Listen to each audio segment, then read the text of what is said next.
నమస్తే, welcome to our channel. నేను సిరి.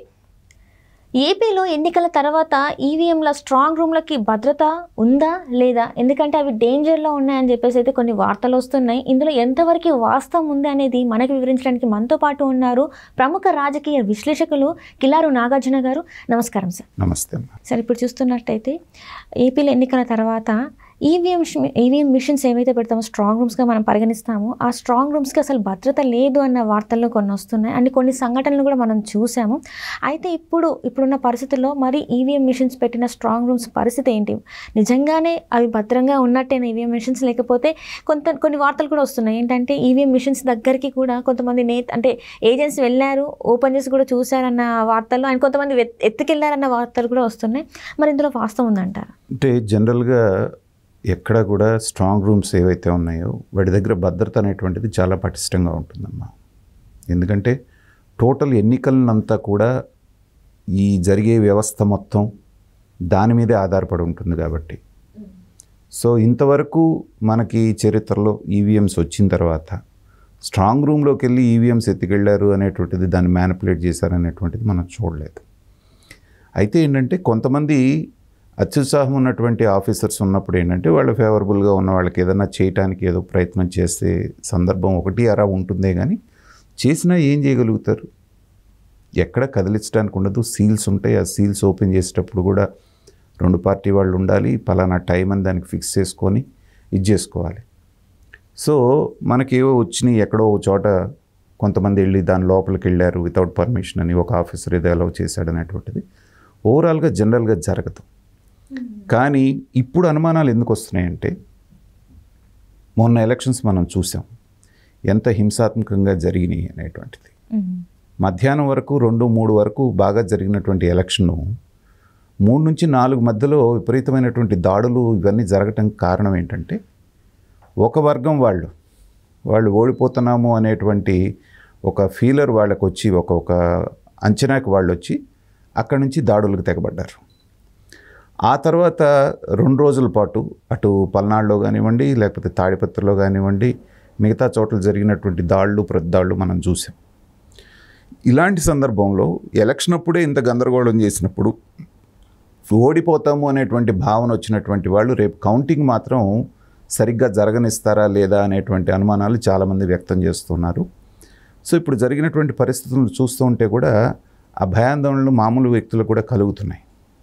అందుకనే మొన్న వాళ్ళు చాలా స్ట్రాంగ్గా కొంతమంది ఎస్పీలని మార్చడం, సస్పెండ్ చేయటం, కలెక్టర్ని ట్రాన్స్ఫర్ చేయటం, పల్నాడు కలెక్టర్ని, తర్వాత 25 కంపెనీల పారామిలిటరీ ఫోర్స్ని ఎలక్షన్ దగ్గర నుంచి పంపించిన తర్వాత ఎలక్షన్ అయిపోయి కౌంటింగ్ అయిన తర్వాత కూడా చాలా రోజులు అక్కడ ఉంచండి అని చెప్పడం, ఇదంతా దేనికి సంకేతం అంటే ఏమాత్రం కొద్దిగా కూడా అక్కడ గొడవలు జరగకుండా ఉండటం కోసంగా కేంద్ర ఎన్నికల సంఘం అనేటువంటిది చాలా స్ట్రిక్ట్ యాక్షన్ తీసుకుంటుంది. దాంట్లో ఏ రకమైనటువంటి అనుమానం లేదు.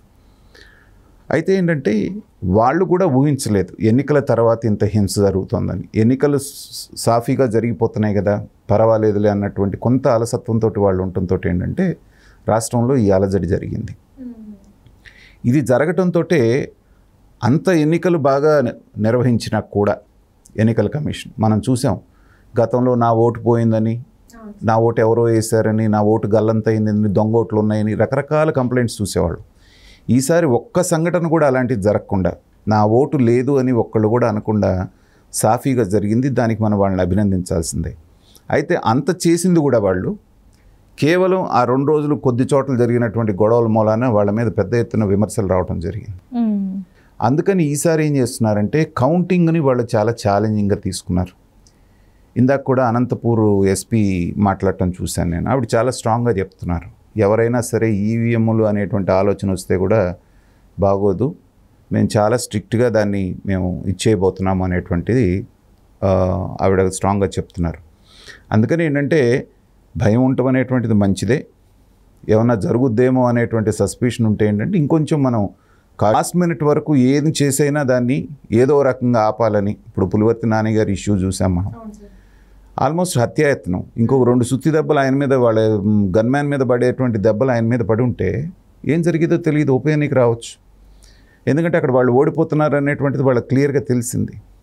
తెలిసిన తర్వాత అక్కడ కూడా ఇట్లాగే స్ట్రాంగ్ రూమ్ దగ్గరికి వాళ్ళు వెళ్ళారనేటువంటిది, అంటే వీళ్ళు స్ట్రాంగ్ రూమ్కి వెళ్ళటం అనేటువంటి దానికంటే కూడా వాళ్ళు అదొక ట్రాప్ లాగా ఏర్పాటు చేశారు. స్ట్రాంగ్ రూమ్ దగ్గరికి వాళ్ళు వెళ్ళారు, వైఎస్ఆర్సీపీ వాళ్ళు అనగానే తెలుగుదేశం వాళ్ళు వెంటనే వెళ్ళిపోతారు కాబట్టి అక్కడ దాడి చేయాలనేటువంటి ప్లాన్లో భాగంగా వాళ్ళు ఇక్కడ స్ట్రాంగ్ రూమ్ దగ్గర వాళ్ళు ఏదో చేస్తున్నారనేటువంటి ఒక రూమర్ని వాళ్లే పుట్టించి పులివర్తి నాని అక్కడికి వెళ్తే అంత దారుణంగా దాడి చేయడం జరిగింది. కాబట్టి ఇలాంటి సంఘటనలు జరుగుతున్నప్పుడు ఏంటంటే ఈసీ అనేటువంటిది చాలా ప్రోయాక్టివ్గా వాళ్ళ రోల్స్ తీసుకున్నారు. ఎవరైతే అవినీతి పరులైనటువంటి ఆఫీసర్లు ఉన్నారో లేదా ఒక పక్షం తీసుకొని వాళ్ళకి ఫేవర్ చేస్తున్నారు అనేటువంటి ఆఫీసర్స్ ఎవరైతే ఉన్నారో వాళ్ళు ఎస్ఐ స్థాయి దగ్గర నుంచి ఎస్పీ స్థాయి దాకా నిర్దాక్షిణ్యంగా పీకి పారేస్తున్నారు. కాబట్టి పోలీస్ డిపార్ట్మెంట్లో కూడా రేపొద్దున మళ్ళీ ఎందుకు వచ్చిన గొడవలు అనేటువంటి కొంత ఇది వస్తుంది వాళ్ళకు కూడా. వాళ్ళు కూడా జాగ్రత్తగా ఉండి రేపు జరిగిపోయేటువంటి కౌంటింగ్ని సజావుగా జరిపించడానికి అన్ని రకాలుగా వాళ్ళు సిద్ధం అవుతున్నారు. ఇలాంటివన్నీ ఏంటంటే ప్రతిపక్షం వాళ్ళు ఎందుకంటే ఇంకొంచెం జాగ్రత్తగా ఉంటారనే ఉద్దేశంతో కూడా అక్కడేదో చేస్తున్నారు ఇక్కడే చేస్తున్నారని వీళ్ళు పుట్టిస్తారు వాళ్ళు పుట్టిస్తారు. ఇవన్నీ రూమర్స్ లాగానే ఉంటాయి. కానీ లోపలికి వెళ్ళి స్ట్రాంగ్ రూమ్లో ఏదో చేస్తారు వాటిని ఏదైనా చేస్తారంటే అది అంత ఈజీ కాదు. దానికి తగినటువంటి చర్యలు వాళ్ళు తీసుకుంటారు అనేటువంటి నాకు. ఇక్కడ చూస్తున్నట్టయితే సార్ అంటే 2 అంచెలు ఉన్నదాన్ని 3 అంచెల సెక్యూరిటీ బలగాల్ని పెంచారంటే 3 layers ఆఫ్ పోలీస్ సెక్యూరిటీని దాటుకొని ఈవీఎం మిషన్స్ వరకు వెళ్ళే అవకాశం ఉందంటారా? మరి సాధారణ పరిస్థితుల్లో అయితే ఉండదమ్మా. అందులో ఏంటంటే లోకల్ పోలీసు కొంతమంది ఉంటారు, సిఆర్పిఎఫ్ కొంతమంది ఉంటారు. లోకల్ పోలీస్ అన్నా కాస్త ఏదన్నా ఈల్డ్ అయ్యే అవకాశం వాళ్ళకున్న పరిచయాల మూలానో ఇంకో మూలానో ఉంటుంది. కానీ వెళ్ళి లోపలికి వెళ్ళి ఏం చేస్తారు వీళ్ళు? ఈవీఎం మిషన్స్ని ఎత్తుకుపోతారా? ఎత్తుకుపోయి ఎక్కడి దాకా వెళ్ళగలుగుతారు వీళ్ళు? వాళ్ళ భవిష్యత్తు గురించి వాళ్ళకి ఆలోచన ఉండదా? రేపొద్దున వాడి జీవితం ఏమైపోతుంది అనేటువంటిది. కాకపోతే ఏంటంటే ఏదో అలజడి సృష్టించాలి, కాస్త ఏదో ఇచ్చేయాలనేటువంటి ప్రయత్నాలు ఉంటాయే కానీ వాటిని టచ్ చేయటం అనేటువంటిది కూడా అసాధ్యం. వాడి జోలికి వెళ్తే వాళ్ళ జీవితం అనేటువంటిది పూర్తిగా ఇకపోయినట్టే, అంత స్ట్రిక్ట్గా ఉంటాయి.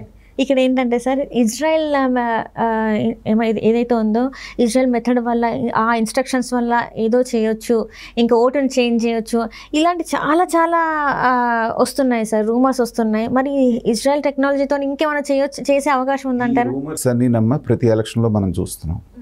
ఓడిపోయిన వాళ్ళు ఏమంటారు? ఈవీఎంని ట్యాంపర్ చేశారంటారు. గత ఎలక్షన్లో 2019లో మనం చూసాం.